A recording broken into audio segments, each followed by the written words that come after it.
Hi, I'm Cyndi. Today I am talking about Baking Yesteryear by B. Hollis. Now, Dylan came to uh, fame, as it were,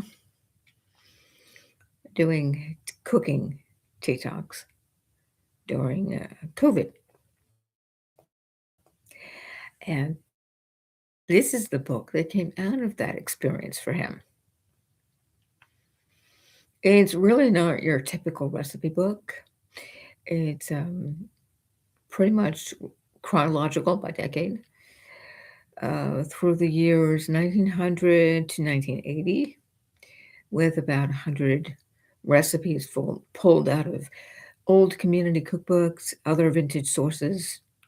Um, it's part baking guide, part historical artifact, oftentimes very quirky, but it is definitely not your everyday baking book.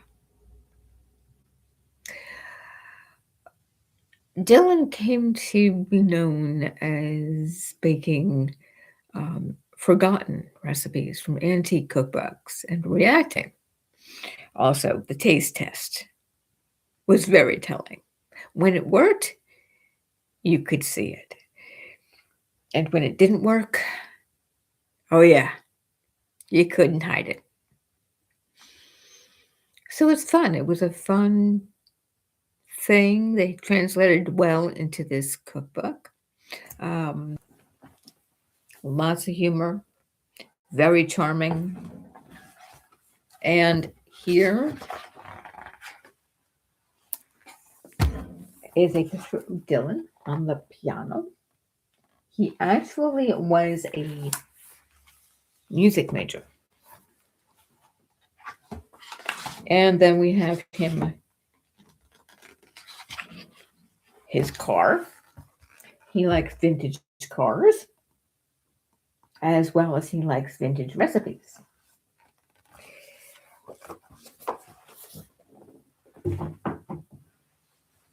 So that book was really fun to read. Um, you're not going to find things you see in your modern everyday cookbook, but you will see things that are vintage and more fun. You'll see poor man's pie, water pie, chocolate potato cake, potato chip cookies. Many that come out of the Depression era. Now, some things just don't work.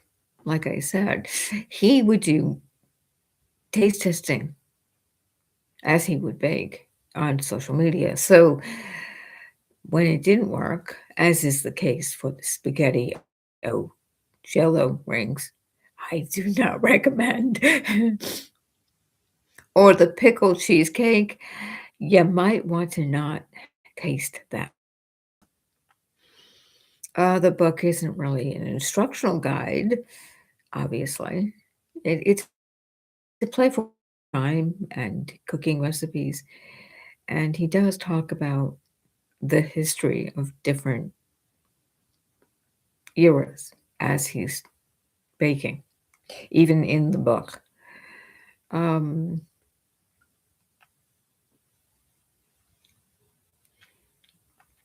Not every recipe that was sent into him by a viewer could be traced to an original source. So it's maybe not something for a serious cookbook collector, but it is highly entertaining and a great conversational starter. I mean, I would put this on the coffee table when guests pop in. That is, if I entertained. Um, so, historical book, I guess, um, more useful for its entertainment than anything else. Although some of the recipes And he does tell you which ones would be were fails. That's in his own section. So I thought this was a good way to start off the year. Until next time.